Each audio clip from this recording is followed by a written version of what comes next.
I'm going to show you how I created this simple scene using some of the scatter tools in the GraphN tools library inside Unreal Engine 5 and using some Megascans assets.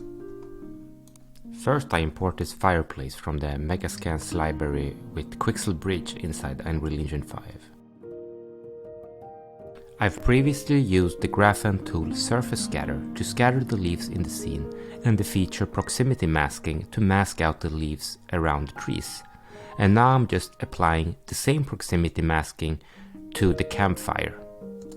As I'm moving and adjusting the campfire, the proximity masking follows. Now I'm going to use the tool Radial Scatter, which I can find in the GraphN library inside Unreal Engine 5. I want to scatter these logs in a radius around the campfire. I first select the campfire as radial origin, and then I select the logs as scatter meshes. Now I can play around with the settings in the radial scatter tool until I get the desired results, like randomizing rotation, randomizing size, setting max and minimum size of the objects. When I'm satisfied with the campfire, I move on to create the path from the bench to the campfire. I've prepared 2 splines which I will use as a basis for creating the path. I give my radial scatter instance an appropriate name and collapse it, and then I go into the tools library to find path scatter. I start by giving the path scatter tool my 2 curves. Then I give it this Megascans rock as a scatter mesh.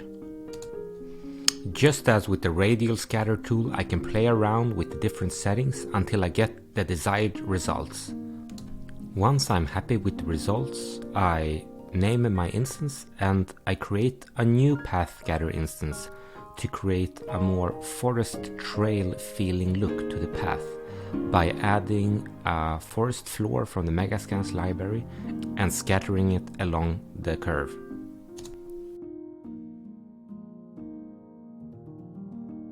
When I'm happy with the results, I can add my path scatter instance to surface scatter in order to apply the proximity masking and removing the leaves from the trail.